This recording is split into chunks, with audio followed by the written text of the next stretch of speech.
Todas las primaveras, los tornados asolan comunidades enteras, destruyendo casas y familias. Hay tal caos que no eres capaz de distinguir qué es qué. Nunca vi tal grado de devastación. Pero el año 2011 destaca como uno de los peores años de todos los tiempos. Recuerdo que había cosas cayéndome encima y que tenía miedo a morir aplastada por algo grande. Los tornados dejaron a su paso un rastro de destrucción por valor de varios miles de millones de dólares y más de 550 víctimas mortales. Están arrasando con las casas, hay heridos, un número tremendo de víctimas, es algo tremendo. ¿Qué se puede hacer para evitar desastres como estos en el futuro? Nuestra casa ya ni siquiera existe, tenemos que inventar un sistema de alerta mejor. Pero para idear un sistema de alerta mejor hace falta comprender mejor los tornados y estos siguen estando entre los mayores misterios de la naturaleza. Es urgente que intentemos desentrañar ese código, así que tenemos que recabar tantos datos como podamos. Y esos datos nos permitirían realizar mejores predicciones y salvar vidas. Hasta donde alcanza la vista no hay nada. Es como si hubiera estallado una bomba. Seguimos la investigación de un equipo de científicos durante la estación de los tornados de 2011. No quiero volver a pasar nunca por algo así. Recrearemos los acontecimientos de una de las peores estaciones de tornados de todos los tiempos y seguiremos la carrera para prevenir futuros desastres. Hay más superceldas repartidas por todo el norte de Texas, avisando antes a la población en situaciones de vida o muerte. La gente sigue los boletines meteorológicos porque si no están pendientes pueden morir. En el aniversario de una de las peores estaciones de tornados de todos los tiempos, ¿conseguiremos resolver el misterio de los tornados más letales?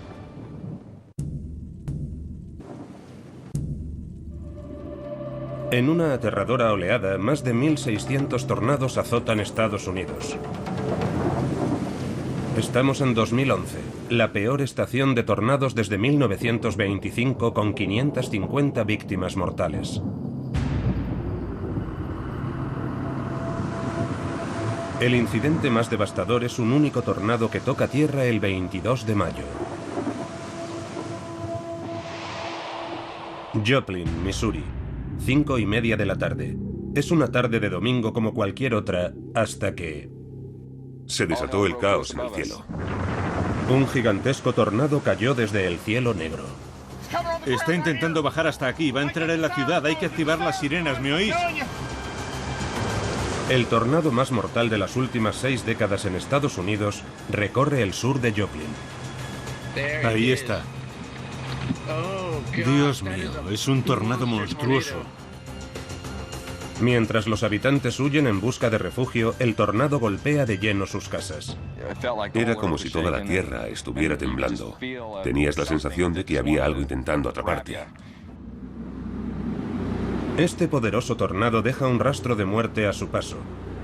La población teme por su vida. Tenías la sensación de que algo iba a absorberte. Mi hija de 15 años me preguntaba, mamá, ¿vamos a morir? Y yo le contestaba, no, cariño, no vamos a morir. Todo va a salir bien, no nos va a pasar nada. Al mismo tiempo estaba pensando, lo más probable es que sí. Con una velocidad de rotación de más de 320 kilómetros por hora, el tornado de 1,5 kilómetros de largo que cae sobre Joplin lo devora todo a su paso.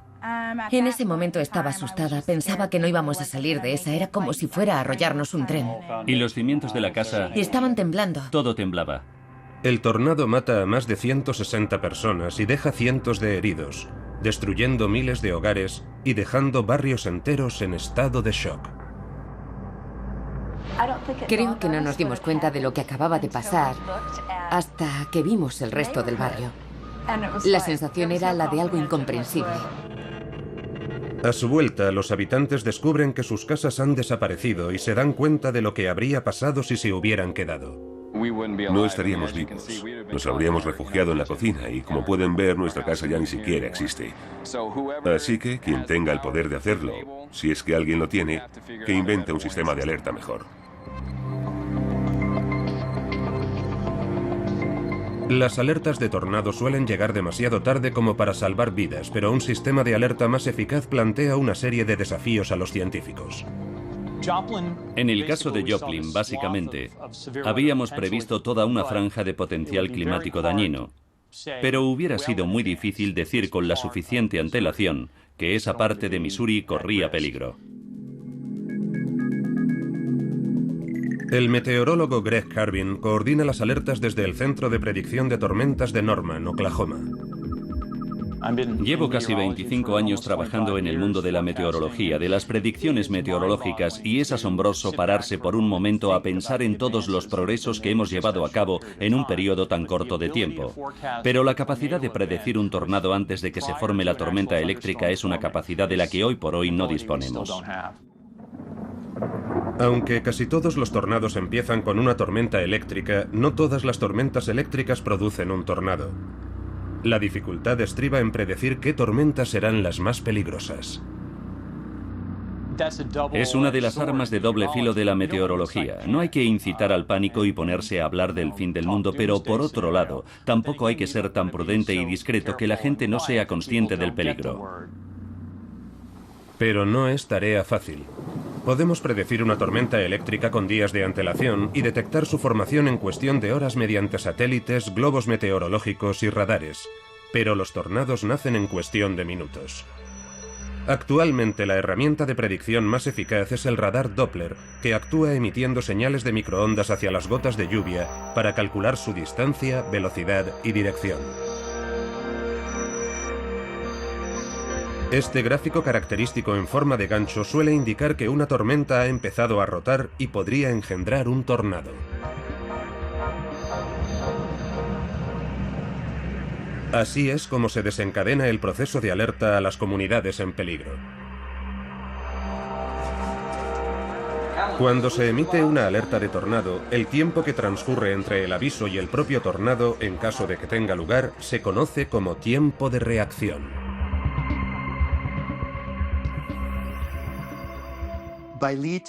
El tiempo de reacción quiere decir que el tornado llegará a tal sitio en X minutos. Disponer de un tiempo de reacción suficiente puede ser crucial. Desde luego, si te alertan con una hora de antelación, puedes evitar los atascos, escapar en coche y estar a salvo. Pero el tiempo medio de reacción de un radar Doppler es de tan solo 13 minutos y tiene un margen de error.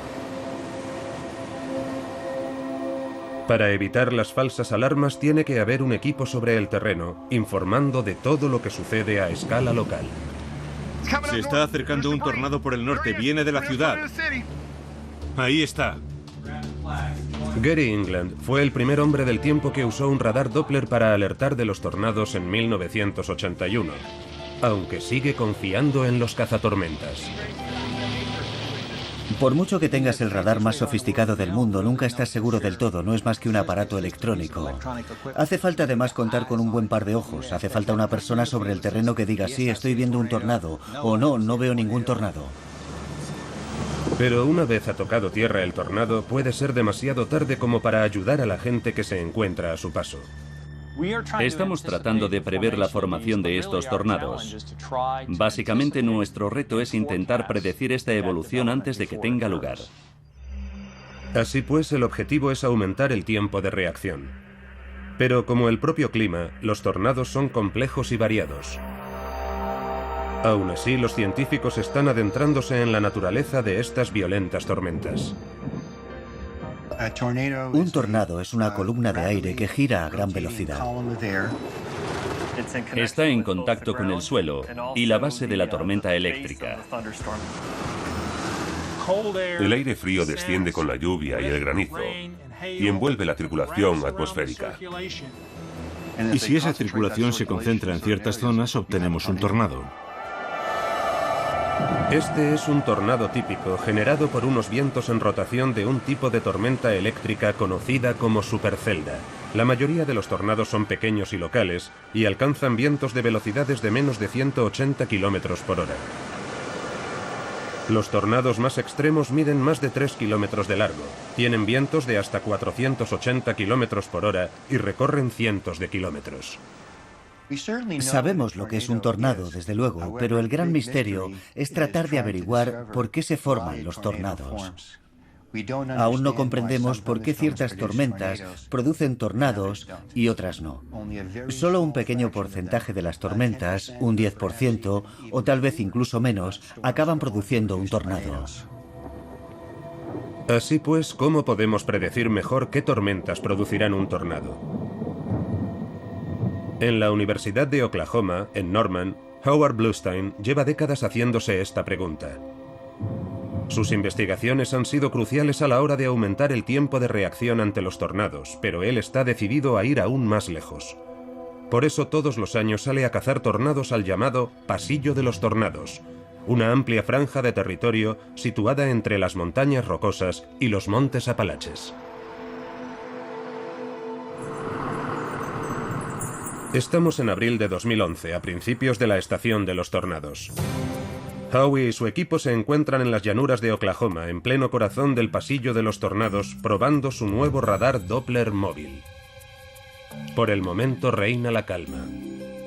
Pero a unos 160 kilómetros de distancia, en otra localidad de Oklahoma, ha tocado tierra un tornado, a las afueras de Stroud.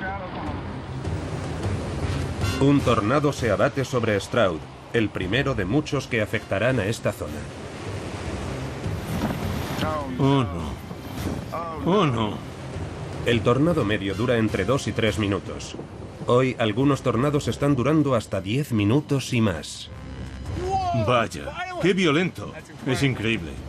Durante interminables horas, los tornados se abaten sobre Alabama, Arkansas, Mississippi, Oklahoma y Carolina del Norte.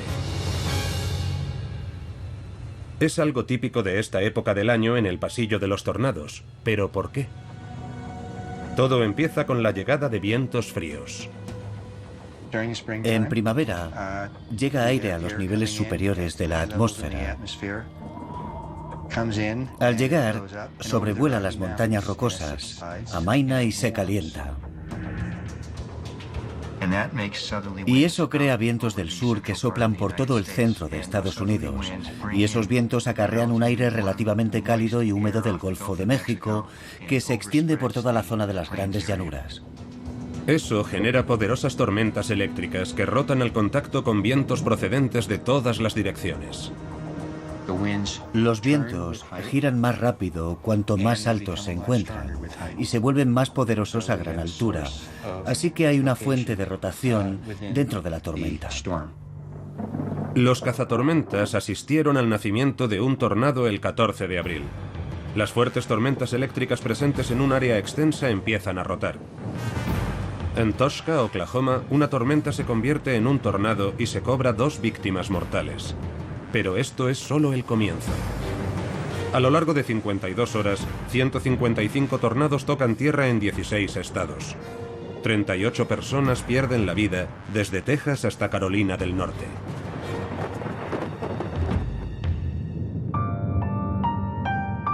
Este es el impactante comienzo de la estación de los tornados, descrita como el mayor sistema de tornados nunca visto en la historia de Estados Unidos. Los científicos se preguntan si se trata de un incidente aislado o forma parte de un patrón. Asistimos a varios fenómenos como ese. En torno al 16 de abril presenciamos un importante tornado en Carolina del Norte. La pregunta que nos hicimos entonces fue, ¿podemos predecir si este patrón se va a mantener? Para contestar a esa pregunta, Greg compara los fenómenos de abril de 2011 con los de otras estaciones anteriores. Básicamente, tenemos un sistema que realiza predicciones meteorológicas y las compara con fenómenos meteorológicos históricos del pasado. Y en este caso se había declarado en el pasado un brote análogo al patrón climático que estábamos viendo esos días. Cuando Greg examina esos datos, los resultados no son tranquilizadores.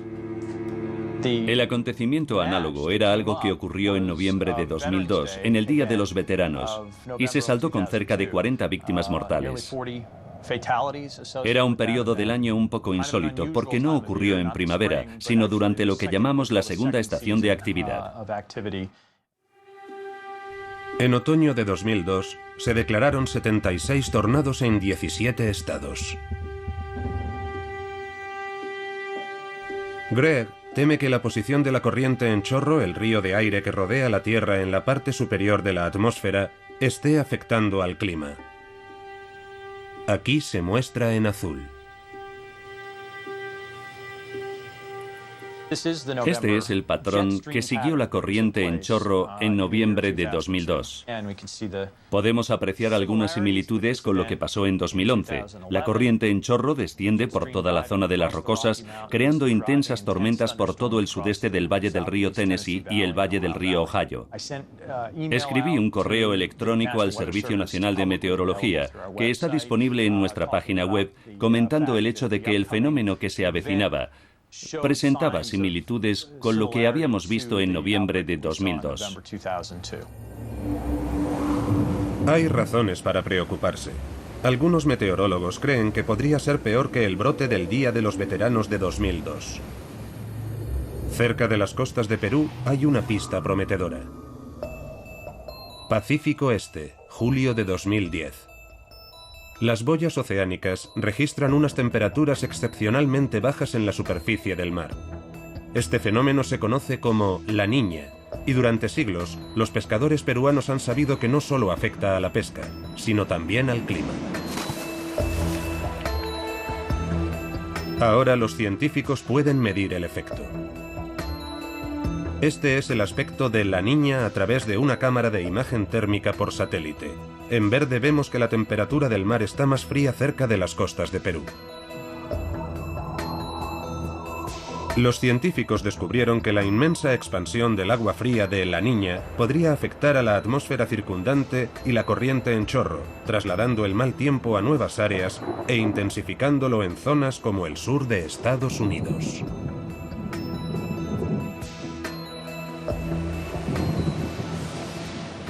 Hubo un episodio de La Niña muy intenso en invierno que creó una corriente en chorro muy fuerte, que a su vez le proporcionó al viento la energía necesaria para generar tormentas eléctricas. Al mismo tiempo, en el sur de Estados Unidos tuvimos un aire muy húmedo que le dio el combustible a esas tormentas. Y la combinación de ambas cosas creó un entorno más propicio que en otros años para que se declararan tornados importantes. En la primavera de 2011, la recién intensificada corriente en chorro ya estaba contribuyendo a crear precipitaciones e inundaciones por todo el sur, así como sequías e incendios desbocados en Texas, señal de que se estaban alcanzando unos picos climáticos históricos.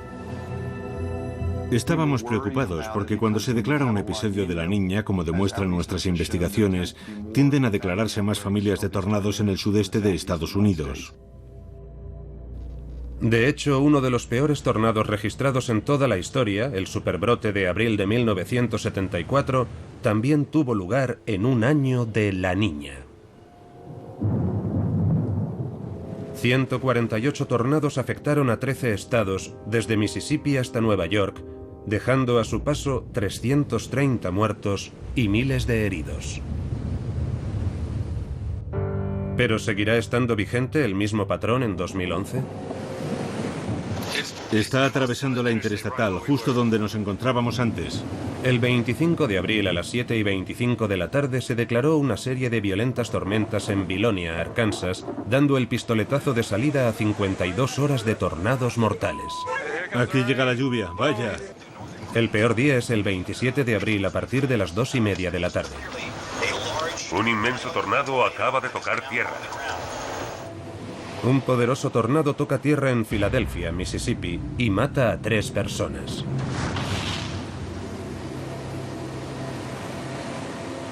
Treinta minutos más tarde, otro tornado toca tierra en Hackleburg, Alabama, matando a 18 personas. A continuación es el turno de Kellman, Alabama, con 19 muertos. 4:45 de la tarde, Tuscaloosa, Alabama. Unas nubes con una forma característica de yunque forman superceldas, es decir, tormentas donde ya ha comenzado la rotación, como puede observar Greg Carvin. Me puse manos a la obra durante la tarde-noche y vi cómo se formaban unas superceldas increíbles, con un aspecto simplemente asombroso. El eco en cadena característico de la imagen por radar de una feroz tormenta rotatoria se dirige hacia Tuscaloosa. Sabíamos que cada uno de esos ecos en cadena significaba que habría un tornado en tierra. Hay un enorme y violento tornado en pleno centro de Tuscaloosa. Busquen un refugio ahora mismo. Un tornado de 2,5 kilómetros de largo atraviesa el corazón de Tuscaloosa, arrollando manzanas enteras y zarandeando árboles y postes de electricidad como si fueran mondadientes. Así lo recuerda el especialista en tornados Chris Weiss. La tormenta que azotó Tuscaloosa se inició en realidad en Mississippi. Viajó durante 1 hora y media y luego produjo un tornado que, una vez en tierra, se dirigió hacia Birmingham. La propia tormenta duró 7 horas y media a causa de distintas dinámicas, pues provocó tornados en buena parte de ese recorrido. Afectó a regiones por todo el norte de Alabama y llegó hasta el noroeste de Georgia y el oeste de Carolina del Norte. También afectó a Tennessee, así que fue un brote que provocó una inmensa cantidad de tornados. Esta acometida de 52 horas produce 343 tornados, la mayor cantidad nunca registrada en un mismo brote. Las familias que viven en caravanas y casas con estructura de madera lo pierden todo. El valor de la casa era sobre todo sentimental, porque era de mi madre. Llevo 40 años viviendo en ella y no voy a poder recuperar nada, no voy a poder recuperar nada. Ni siquiera las casas de ladrillo pudieron resistir la fuerza del tornado. Manzanas enteras han quedado arrasadas. Es irreal. Es como un país del tercer mundo o un bombardeo selectivo en una guerra.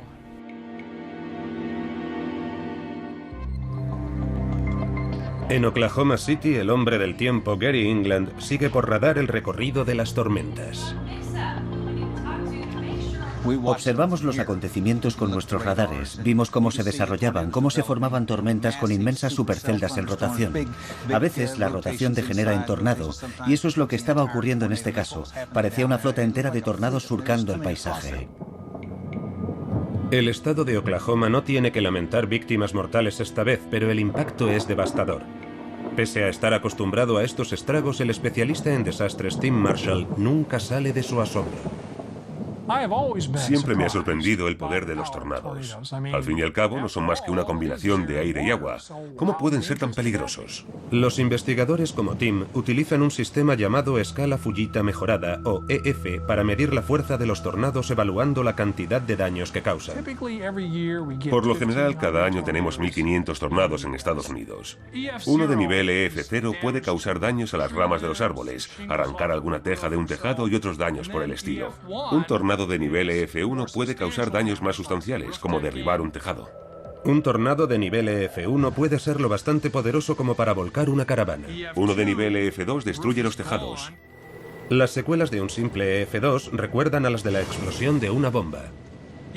Cuando se declara un EF3, básicamente se derrumban las paredes exteriores de una casa y solo siguen en pie las interiores. Un tornado de nivel EF3 libera la misma cantidad de energía que 10 toneladas de TNT, como el tornado que se abatió sobre Hellyville, Alabama, el 27 de abril. Básicamente, un EF4 derriba todas las paredes. No deja más que un montón de escombros encima de los cimientos. Un tornado de nivel EF4 no deja gran cosa tras su paso. Fue un EF4 el que azotó la ciudad de Coleman, Alabama, el 27 de abril. Y un EF5 barre por completo los cimientos de la casa, junto con todas las pertenencias, hasta tal punto que no queda más que un pequeño perímetro donde antes estaba la casa. El daño causado por un EF5 es equivalente al de la bomba atómica detonada en Hiroshima. El 27 de abril, un tornado de nivel EF5 asoló la ciudad de Smithville, Mississippi. Es raro que un EF5 atraviese un área urbana importante. Menos de un 1% de todos los tornados cobra tanta fuerza como para alcanzar una intensidad semejante. 5 tornados de nivel EF5 tuvieron lugar el 27 de abril. El inmenso tornado de Tuscaloosa es de categoría EF4. Estamos vivos y nuestros vecinos están vivos y nuestro hijo está vivo, así que estamos bien. El tornado se cobró 64 víctimas. Podrían haber muerto muchas más personas de haber sido un EF5. En total, la cifra de muertos ascendió a 369 en abril de 2011. El presidente Obama acude a Tuscaloosa para apoyar a una comunidad hecha añicos. Nunca vi tal grado de devastación. Es descorazonador. Algunos de los residentes de la zona han tenido la suerte de vivir para contarlo, pero han perdido todo lo que tenían. La cifra de muertos es un duro recordatorio de que hay que aumentar el tiempo de reacción para proteger a la población.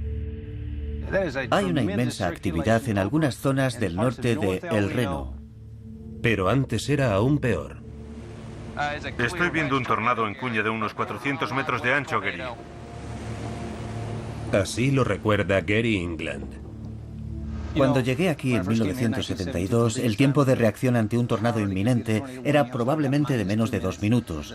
Las alertas eran realmente pésimas por aquel entonces. Los radares estaban bien, pero no había forma de sacarles partido sin ordenadores. Solo podíamos avisar a la gente si veíamos que el tornado había destruido una casa a unas manzanas de distancia. Este documental del gobierno sobre los tornados en los años 50 ilustra lo limitadas que eran entonces las alertas de tornado. Voy a estar pendiente del sudoeste, es por donde suelen venir la mayoría de los tornados. ¿Crees que es probable? No, hay poquísimas probabilidades, incluso con un temporal como este. Los meteorólogos dependían de los observadores sobre el terreno y los globos meteorológicos para saber si se avecinaba una tormenta. En los años 60 se pusieron en órbita satélites para observar las formaciones nubosas y medir la temperatura de la Tierra. Pero cuando se introdujo el radar Doppler en 1973, los científicos pudieron distinguir claramente el llamado eco en cadena, un indicio de que había comenzado la rotación. Los ordenadores eran más poderosos y podían analizar grandes cantidades de datos, ayudando a aumentar el tiempo de reacción hasta la media actual de 13 minutos. Gracias a ello se han salvado muchas vidas, pero ¿se puede mejorar nuestra capacidad de reacción? La mayoría de los meteorólogos creen que solo podremos dar un paso decisivo si desentrañamos más detalles sobre cómo se forma exactamente un tornado. A eso es precisamente a lo que se dedican Howie Bluestein y su equipo. Han desarrollado un nuevo radar Doppler para llevar a bordo de su camioneta. Si se topan con un tornado, podrán recopilar los suficientes datos como para crear un modelo informático en el que basarse para predecir futuras tormentas. Lo que tratamos de hacer es recopilar los datos meteorológicos y traducirlos en un modelo digital para ver en qué condiciones se produce una tormenta tornádica. De esta forma, podremos dar un parte meteorológico diciendo: hay un 20% de probabilidades de que en su barrio dentro de 4 horas se declare una tormenta tornádica. La cuestión más importante es la rotación, como explica Chris Weiss con este simulador de tornados en la Universidad Tecnológica de Texas. Para degenerar en tornado, una tormenta debe adquirir los atributos de una supercelda. Y eso quiere decir que tiene que haber vientos rápidos procedentes de todas las direcciones a gran altitud. La tormenta supercelda comienza con un choque de aire que gira principalmente sobre un eje horizontal. Para convertirse en tornado, este debe girar verticalmente. Tiene que haber una corriente de aire ascendente, una zona de aire que se mueva a gran velocidad, arrastrando rápidamente el aire hacia arriba. Lo que esta hace es coger el aire que está girando y estirarlo verticalmente. Para hacernos una idea, podemos pensar en una de esas trampas de dedos chinas. Si tiramos de los dos extremos, formamos un eje de rotación, y este hace que el aire gire más rápido. Ese modelo nos ayuda a explicar la formación de la mayoría de los tornados, pero todavía no acabamos de entender necesariamente los mecanismos que crean esa rotación cerca del suelo. Así pues, la rotación vertical no es más que una parte de la explicación. ¿Qué otro factor puede contribuir a convertir una tormenta eléctrica en rotación en un tornado? Si los científicos fueran capaces de apuntar a otros factores posibles, como la velocidad del viento, la temperatura y la presión, tal vez podrían someter los tornados a una operación de ingeniería inversa. Lo que vemos es una supercelda que se está moviendo hacia el sudoeste. No logro distinguir ninguna rotación a simple vista, pero deberíamos estar atentos. En las llanuras de Oklahoma a finales de abril, Howie espera acercarse lo más posible a un tornado con su nuevo radar móvil. Los modelos más primitivos escaneaban el cielo cada 2 minutos más o menos, mientras que este nuevo radar lo hace cada 2 segundos. Además, lo hace con todo lujo de detalles, capturando el tamaño real de cada gota de lluvia, el granizo y los escombros. Hay una nube embudo prevista en el oeste. No parece ser muy intensa. Su nuevo radar podría hacer progresar considerablemente la ciencia de los tornados, pero antes Howie necesita un tornado. También hay un grupo de 3 superceldas en el noroeste. Tienen buen aspecto, pero no demasiado. Así que vamos a quedarnos aquí a esperar. Aunque la estación de los tornados ha sido muy activa, hoy no parece haber ninguno en el horizonte. Pero es probable que el equipo no tenga que esperar demasiado. Históricamente, el mes de mayo es aún peor que el de abril. En la tercera semana del mes, todo parece extrañamente tranquilo. Nos consta que mayo suele ser el mes más activo para los tornados. Lo fascinante del caso es que este año en concreto, justo después de los acontecimientos del 27 de abril, la pista de tornados se interrumpió. Tras el excepcional brote de abril, esperábamos que en mayo hubiera un número excepcionalmente bajo de tornados, hasta que pasó lo de Joplin. El 22 de mayo, una vasta tormenta eléctrica se dirige hacia Joplin, Missouri. Dios mío. Dios mío. De pronto, un enorme EF5 solitario toca tierra. Este tornado ha emergido de un extraordinario cúmulo de condiciones meteorológicas, como explica Tim Marshall. La tormenta eléctrica que produjo el tornado de Joplin comenzó en Kansas. Se formó a las 2:30 de la tarde. Llegaron vientos del sudeste de la superficie y en la parte superior de la atmósfera había una corriente soplando desde el sudoeste, y esa acción produjo una rotación.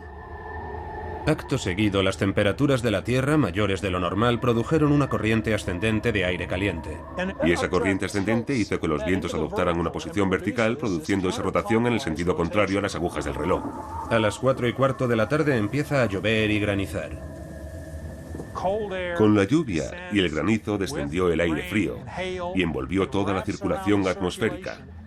Y al cruzar la frontera entre Kansas y Missouri, al este de Joplin, se convirtió en un tornado. Según los informes, el tornado toca tierra a las 5:34 de la tarde. Es un tornado enorme, una enorme devastación. Pobre gente. Joplin ha desaparecido del mapa. Es como ese inmenso tornado EF4, también se ha desvanecido. Había gente viviendo aquí.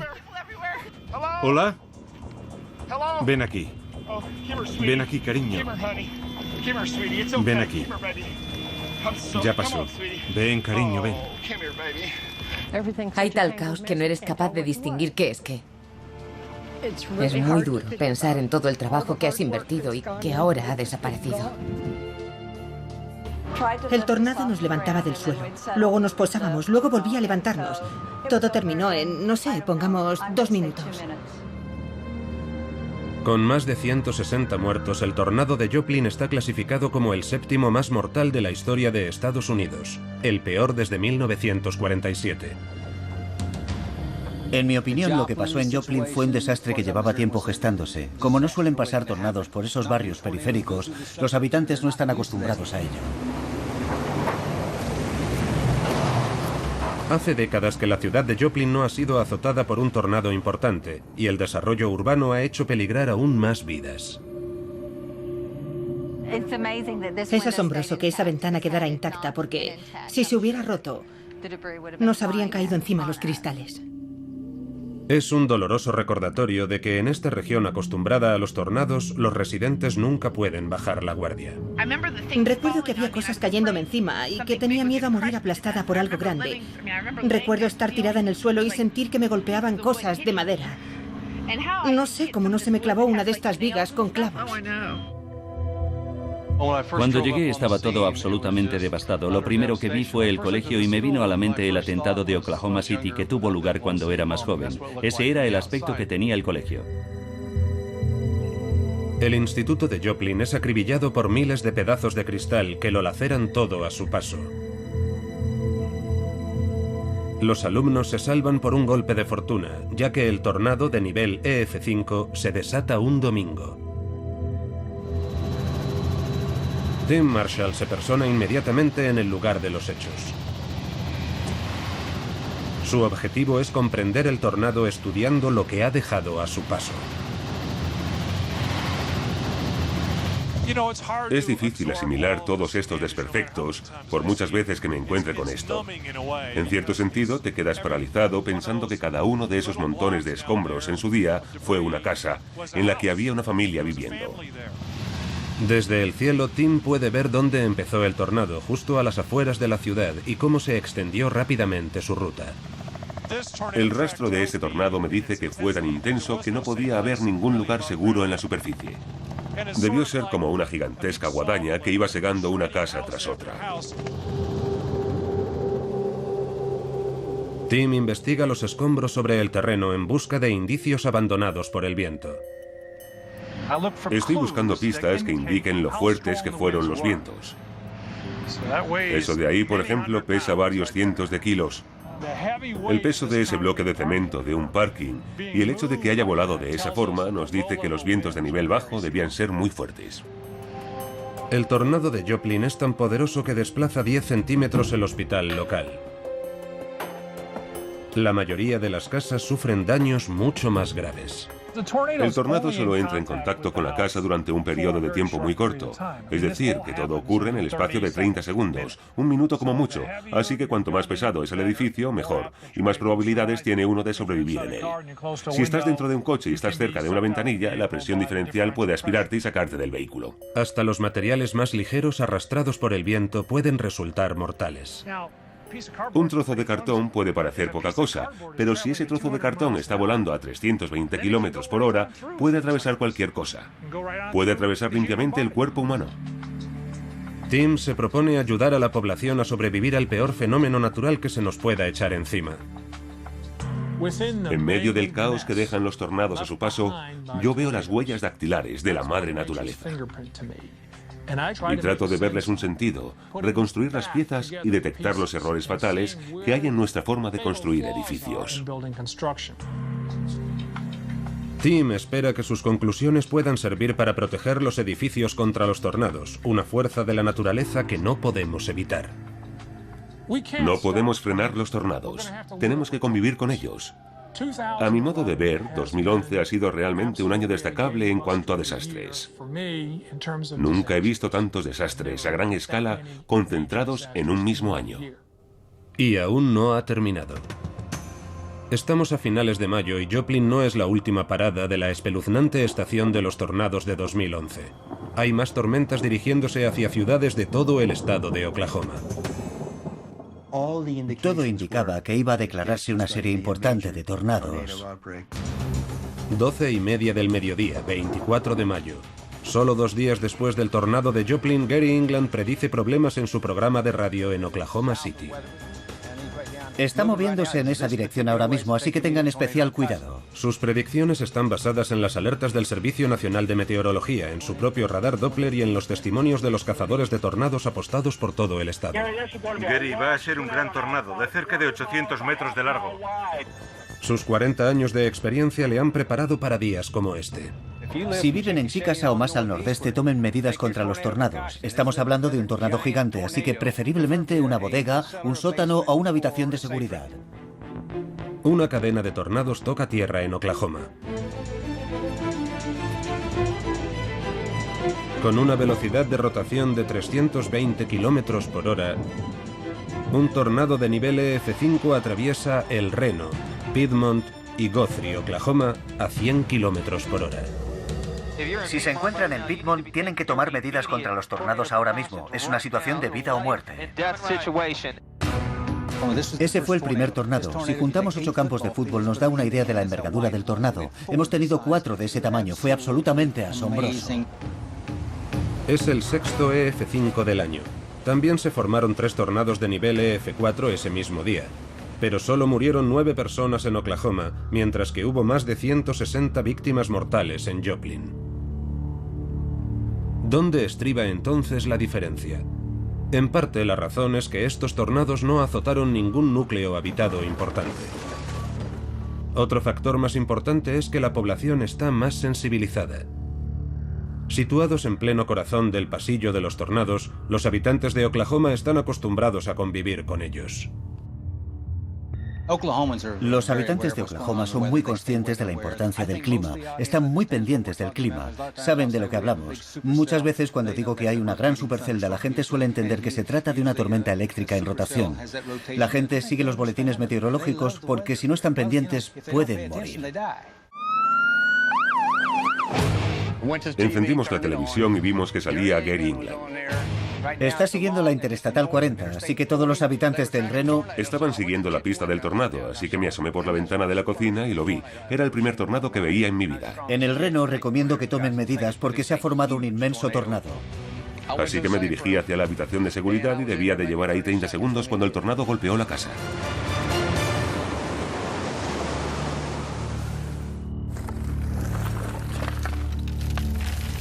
La reducida cifra de muertos en este estado también puede deberse al hecho de que muchos habitantes de Oklahoma tienen una habitación de seguridad, un refugio construido para soportar un tornado EF5. Este salvó 8 vidas en Piedmont. Las habitaciones de seguridad están construidas de tal forma que aguante toda la estructura. Por eso es por lo que siguen en pie estas paredes. Pero las habitaciones de seguridad cuestan demasiado como para estar al alcance de todos. Un equipo de científicos de la Universidad Tecnológica de Texas está simulando los efectos de un tornado para encontrar formas más baratas de reforzar las estructuras ordinarias. Todo se reduce al precio. Podríamos diseñar un edificio o una estructura capaces de resistir un tornado. El problema es que la mayoría de nosotros no podría permitirse vivir en un sitio así. Los tornados que simulamos aquí corresponden a un EF3 medio, porque entre el 92 y el 94% de todos los tornados entran en esa categoría. La razón por la que lo hacemos es que queremos entender cómo carga el viento contra las estructuras como esta caravana a escala. Nuestras investigaciones preliminares señalan que hay partes de la estructura que experimentan una fuerza positiva, pero luego, a medida que se va acercando el tornado, de repente hay otras partes que tratan de repeler la fuerza. El otro problema es cuando empiezan a caer cosas del tejado.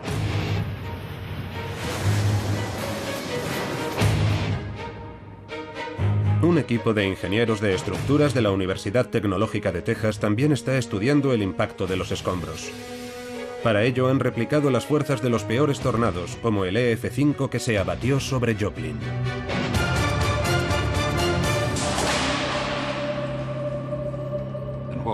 Lo que hacemos en este laboratorio es estudiar los impactos de escombros durante las tormentas más severas. Los tornados son capaces de acarrear toda clase de escombros que pueden atravesar los edificios, el ganado, las personas, los coches. Es algo impresionante. En última instancia, nos gustaría desarrollar una serie de códigos que digan: si vive usted en alguna de estas zonas con propensión a los tornados, debería plantearse reforzar o construir tal o cual estructura de esta otra forma. Ese es nuestro objetivo final.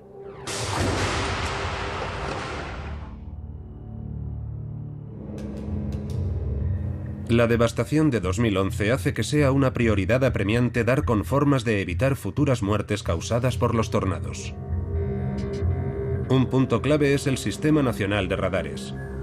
Hay 159 radares Doppler fijos repartidos por todo el país. No son suficientes como para cubrir completamente la parte inferior de la atmósfera. Los tornados se forman cerca del suelo y en los kilómetros inferiores de la atmósfera, pero uno de los problemas con los que nos encontramos es lo que llamamos la curvatura de la Tierra. A medida que nos alejamos del radar, la Tierra se curva y esquiva las ondas, así que el problema es que hay una buena parte de la atmósfera que no podemos ver. Eso supone una enorme limitación en nuestra actual red de radares. Jerry Brodsky y su equipo están desarrollando una solución. Estos radares apuntan hacia abajo, así que nos dan información sobre una serie de áreas críticas. Estas estaciones de radar están más cerca del suelo, así que son capaces de escanear por debajo del actual sistema de radares. También escanean los cielos más rápido. Durante la estación de los tornados de 2011 se puso a prueba un prototipo. Uno de los mayores tornados EF4 se produjo aquí, en Newcastle, Oklahoma, a varios kilómetros de distancia de uno de estos radares. La información fue enviada a los gestores de emergencias presentes sobre el terreno, que reunieron a todos los habitantes, cerca de 1000 individuos, y los llevaron a un refugio. Una meteoróloga residente en Oklahoma, Kim Klockow, también está buscando formas de reducir el número de muertes. Estudia la manera en que la gente reacciona ante las alertas de tornado. La rama de la psicología que me interesa es el estudio de la toma de decisiones ante situaciones de riesgo. Cuando tienen que tomar decisiones ante una situación de riesgo, las personas tienden a darle más peso a las bajas probabilidades y quitárselo a las altas probabilidades. Kim está estudiando cómo reaccionaron los afectados por los tornados de Oklahoma. Gente como Randy Tucker, afectado por un tornado EF4 cerca de Chickasha. Salimos y nos quedamos de piedra. Bajamos la calle y vimos que todas las casas que había al final de la calle se habían volatilizado. Randy sobrevivió porque corrió a refugiarse al refugio subterráneo de un vecino. Dispuso tan solo de unos pocos segundos a pesar de las sirenas y las alertas en la televisión y la radio. Uno de los hechos más impactantes con los que me estoy encontrando es que la gente no busca necesariamente refugio enseguida. Muchas personas ignoran las alertas porque no se creen que les vaya a golpear un tornado, sobre todo si ya han vivido una falsa alarma. Esperan hasta ver con sus propios ojos que efectivamente se les viene encima un tornado. Y a veces es demasiado tarde.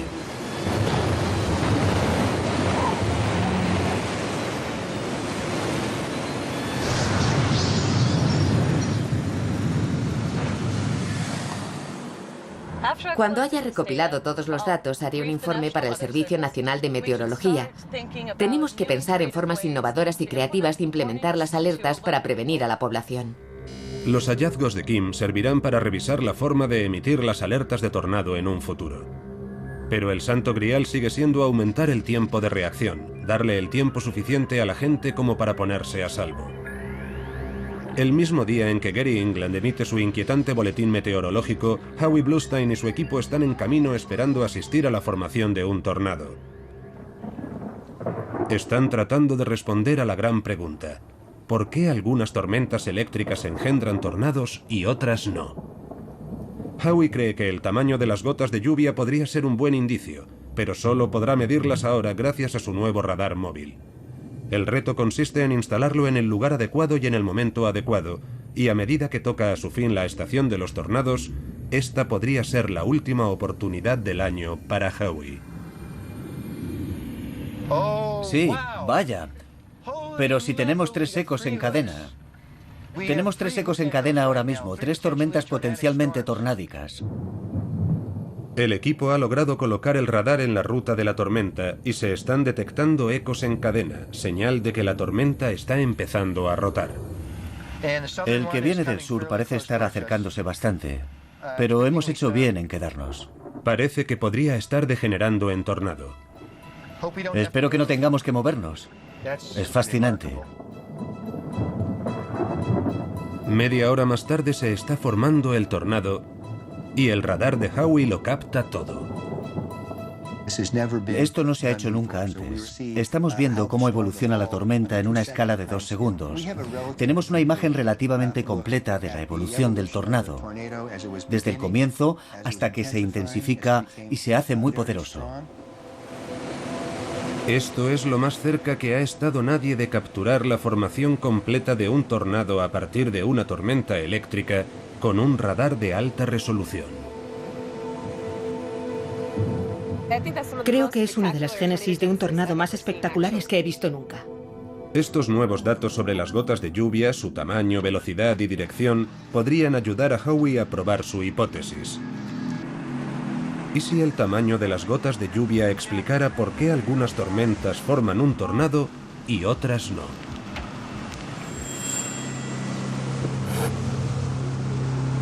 Su nuevo radar revela otra cosa. Una estrecha franja seca, sin lluvia ni granizo. Howie y su equipo siguen tratando de determinar su impacto, pero podría ser otra pista importante a la hora de comprender la génesis de los tornados. Estos hallazgos serán incorporados a un modelo informático diseñado para ayudar a los meteorólogos a predecir los tornados mortales con mayor antelación, incrementando el tiempo de reacción y salvando vidas. Cuando la estación de los tornados de 2011 y su rastro de devastación extrema toca a su fin, los científicos y las comunidades amenazadas se debaten con una nueva pregunta. ¿Y si la destrucción a semejante escala se hiciera más frecuente? La razón por la que hay más desastres provocados por tornados es que hay más gente viviendo en las zonas afectadas. A medida que las ciudades se expanden, los blancos potenciales se hacen más grandes, de modo que los tornados tienen ahora más posibilidades de azotar una ciudad importante que hace unos siglos. Y eso es algo que solo puede ir a peor. ¿Desempeña un papel el cambio climático global en ese deterioro?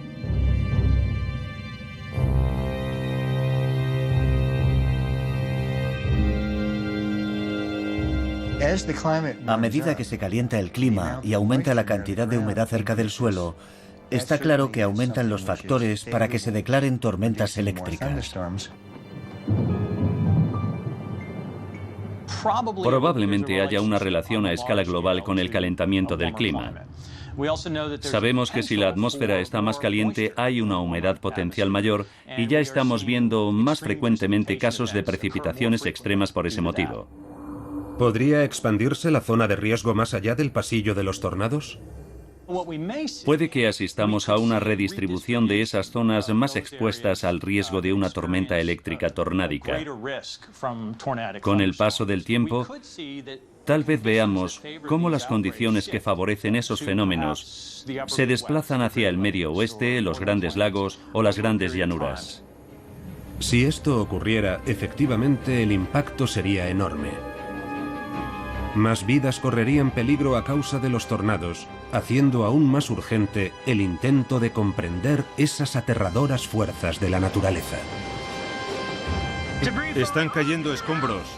Ha derribado una casa. ¡Alto, alto, alto! Ha habido un apagón. Dios mío.